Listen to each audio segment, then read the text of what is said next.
आज आपण अनबोरा या गावामध्ये आलेलो आहोत. आपले सुधाकर भाऊ आणि मधुकररावजी गोंडसे यांच्या शेतामध्ये आपण आलेलो आहोत आज.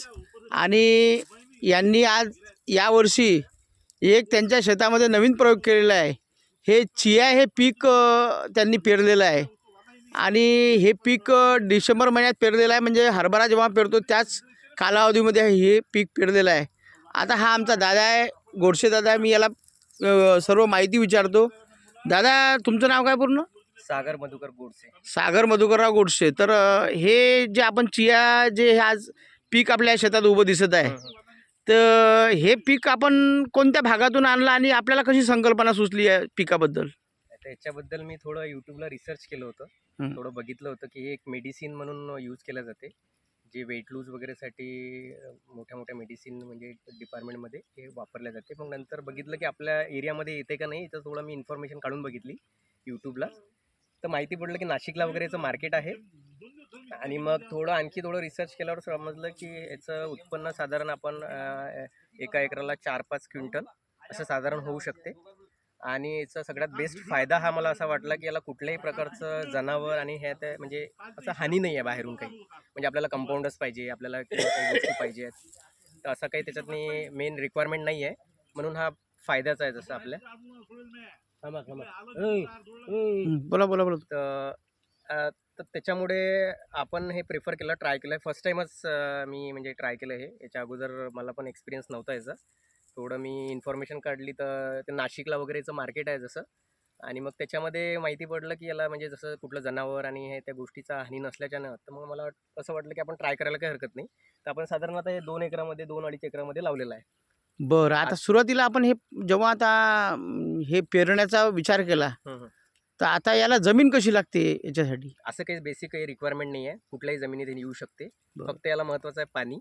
याला पाणी लागते. आणि ज्या काही गोष्टी याच्याशी रिक्वायरमेंट आहे, जसं आपण ज्यांच्याकडनं घेऊ हे चिया, ते सगळे लोक ते आपल्याला ते किट प्रोव्हाइड करतात. म्हणजे त्याच्यामध्ये जे लागणारे फवारे आहे, त्याला लागणारं जे काही बी लागणार अगोदर, ते सगळं ते गायडन्स देणार. आणि त्याच्यानुसार आपल्याला जसं एकरी साधारण 1-1.5 किलो लागते. ते 1 किलो साधारण. तर त्या हिशोबानं ते पेरणी करून देतात. ट्रॅक्टरने पेरणी होते याची. सिम्पल याचं प्रोसेस आहे पूर्ण. याला काही जास्त रॉकेट सायन्स आहे नाही. आणि फक्त आता वेट आहे. आता साधारण मला वाटते 15 दिवसांमध्ये हे निघून जाईल. बरं, म्हणजे आता मार्चच्या पहिल्या आठवड्यापर्यंत येऊन जाते हे. आरामात. डिसेंबरला नोव्हेंबरला पेरलं होतं. नोव्हेंबरला पेरलं 11 नोव्हेंबरची पेरणी आहे आपली. अच्छा अच्छा. साधारण याचं 100 दिवसाचं त्यांचं कॅल्क्युलेशन, त्यांच्यानुसार 100 दिवसाचं कॅल्क्युलेशन असते. हो, पण आता थोडंफार कमी जास्त आपण म्हटलं तरी आता फेबच्या लास्टमध्ये समजा हे निघूनच जाईल. निघूनच जाईल. हां, आता आपल्याला बघायला लागेल मार्केट. आता मार्केट सध्या जर नाशिकचं जसं तर मी कालच थोडं बघितलं होतं, वाशिम, तर साधारण 23,000 रुपये रेट चालला याचा हो हो. क्विंटलला. तर आता बघू आपण आता काय होते. तर आता आपलं निघाल्यावर माहीत पडतं. बरं, पेरणी करताना मग आता म्हणजे कोणत्या पद्धतीने पेरणी केली? म्हणजे याच्यात सवा कोणता वापरला?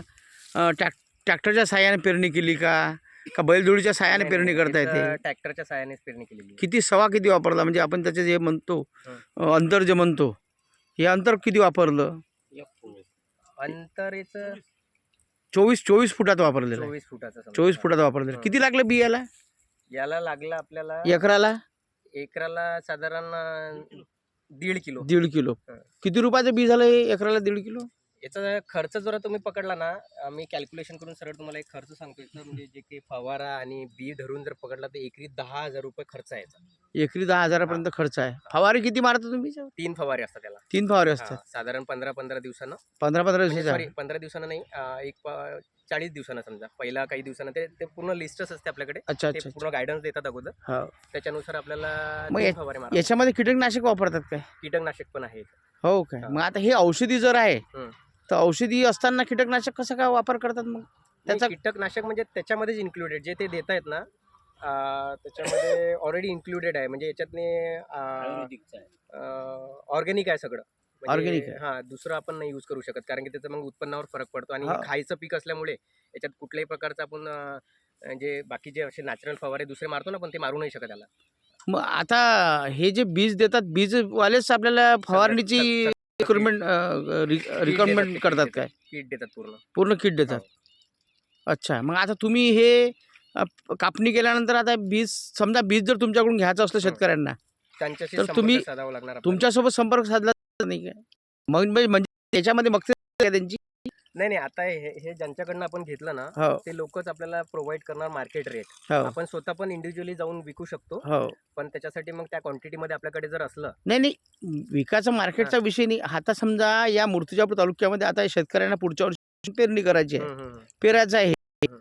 तसं म्हणून लोकांना उपलब्ध करू शकत नाही. देऊ शकतो तुम्ही स्वतः शेतकरी म्हणून करून देऊ शकतो. या बीजानुसार बीजांकुरण प्रक्रिया होते का त्याची?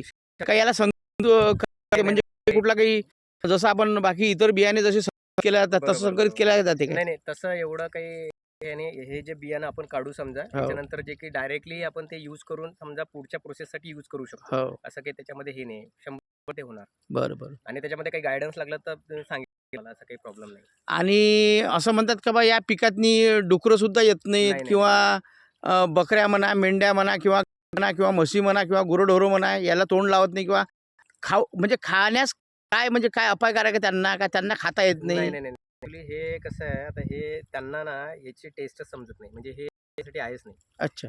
कुठलीही हानी ते करणार नाही. याच्यामध्ये आलं जरी तर ते खाणार नाही, हम्म. कारण की हे एक मेडिसिन म्हणून वापरले जाते. त्याच्यामुळे याचा काही तो सगळ्यात मोठा बेस्ट फायदा आहे याचा. हम्म. याला कुठल्याही प्राण्यापासून हम्म. जनावरापासून काही हानी नाही आहे. हम्म. तर बेस्ट आहे. आपल्या इकडच्या शेतकऱ्यांनी तर मी तर म्हणतो प्रत्येकाने ट्राय करायला पाहिजे. साधारण आता एकरी 4 ते 5 क्विंटलपर्यंतचं उत्पन्न अपेक्षित आहे याच्यातनी. अपेक्षित आहे. आपल्याला होते एवढ्या अडीच एकरातनी एकरी 4-5चं. लास्ट जे डिस्कशन केलं, ज्यांनी आम्हाला म्हणजे गायडन्स दिलं, हो. त्यांनी मला तर साधारण सांगितलं की एकरी 5 तुम्हाला होऊ शकते. अच्छा अच्छा. आता आपण बघू, आता 10 दिवसांनी आपल्याला बरं. तर नक्की तुम्हाला फीडबॅक देणार मी, काय जे काही